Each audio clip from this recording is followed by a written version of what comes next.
By now, you probably have familiarized this room, even more than my mom, since most of my videos are taken in this room. But still, let me walk you through a quick tour of my tiny minimalist room. I guess it wouldn't spend too much of your time.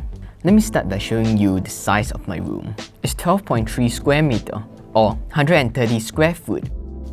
I think this size is excellent for a bedroom, but for a working space and filming studio, it's way too small for all three.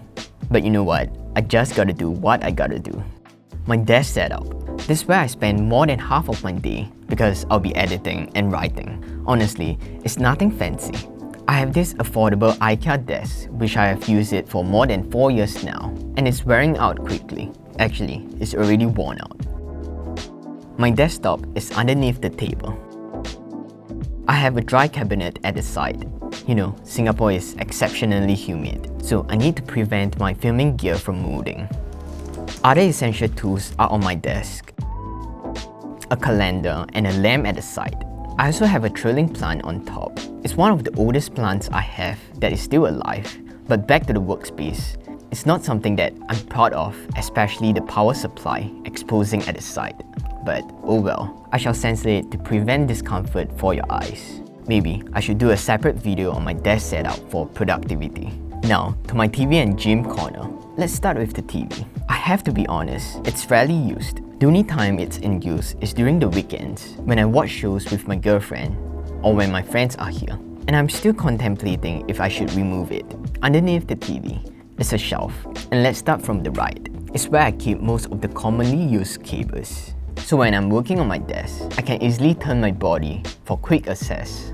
Next, I have my watering can and some cleaning products, so I can do a quick clean when things get dusty. At the last section, that's where I keep my weights. All I need is this and a mat. That's how I gym at home. On the top shelf, that's where I display stuff that I enjoy seeing, my plants and my artwork. If you are curious about the meaning behind the artwork, I'm sorry to disappoint you. There's no meaning behind this. I love how the crumpled paper creates asymmetrical shadows. My journal is on the shelf too for easy access. The same thing goes for my bronze clock. Recently, I found that it's the worst place to place my alarm clock because of the height. I accidentally dropped it while I was trying to take my journal. And it stopped working after that. That's really sad. By the way, I like plants too.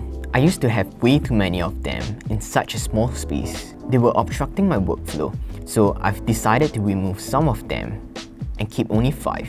I have the trailing one, the booby, the iconic backdrop,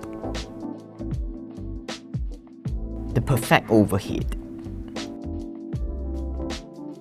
and the hose. It won't be a bedroom if it doesn't have a bed, obviously.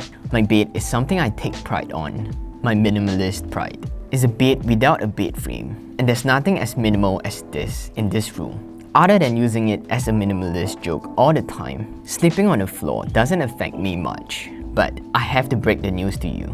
Sleeping on the floor is not intentional. There's no reason behind it. I've been sleeping like this since young, so it's nothing related to minimalism. And after such a long time without a bed frame in my life, I find that there's no need for me to have a bed frame now.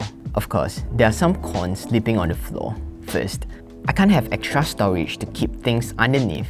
Second, it gets really dusty since it's so close to the floor, and I step on it all the time since it's so low. So this is what I do recently. Once I'm awake, I'll flush all my pillow in this, what do I call this? Basically, there's a space underneath my window. That's where I house my pillow when it's not in use. I'll lift my bed out vertically, so I can have more space. Right beside the bed is my iconic white drawer. It's also my junk drawer, where I keep all the tools I frequently use. And it's easy for me to access. It's not always clean and tidy. It's only like this when I need to film. And during the weekends, it will be invaded by my girlfriend. Another icon of this room is this monstrosity. That's my wardrobe / closet. It's nothing bad, I just don't like the look of it. And it's mounted onto the wall. There's no way I can remove it without using much effort.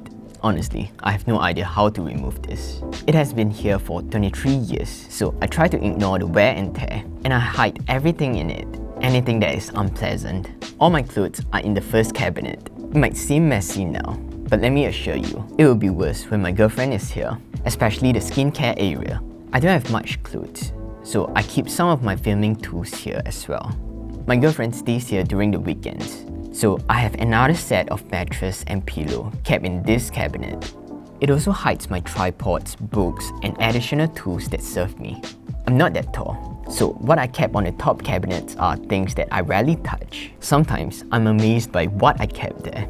Coffee table books, figurines, bags, and one particular thing that take out a lot of space, which is my army equipment. I'll need them every once a year for my reservist. For those who are unfamiliar with this, it's a mandatory national service, and all Singaporean men have to serve.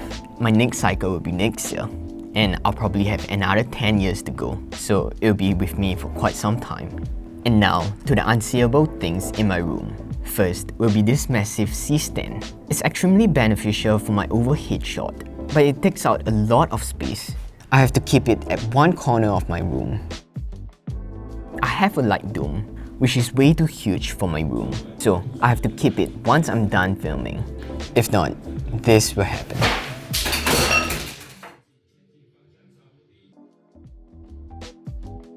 Standing fan, one of the most essential things in my room, but this is always obstructing my way, and I have to shift it around all the time. And lastly, the mess. They are unseeable because I hide it from your sight. Not because I'm ashamed of them, maybe a little for the mess, but I think it's way too messy in the frame, and they will act as a distraction when I shoot my B-roll. That's the reason why I hide it. So, these are all 4 corners of my minimalist room. Honestly, it's not as fancy as what we can see on the internet, but I like my room more after I apply minimalism into my living space. And it's much needed because it's a 3-in-1 room, a place where I work, sleep, and exercise, all in this small area, and minimalism helps me to find the balance between these 3 activities. So I hope you enjoyed watching this short minimalist room tour, and if you are new here, feel free to check out my other videos on minimalism and self-development on this channel. It would be awesome if you can help me with the like button, and for my subscribers, thanks for being here all the time, and all the supports, the comments you guys are giving me. I'm extremely grateful for that. Thanks for watching, and I'll see you guys again next week.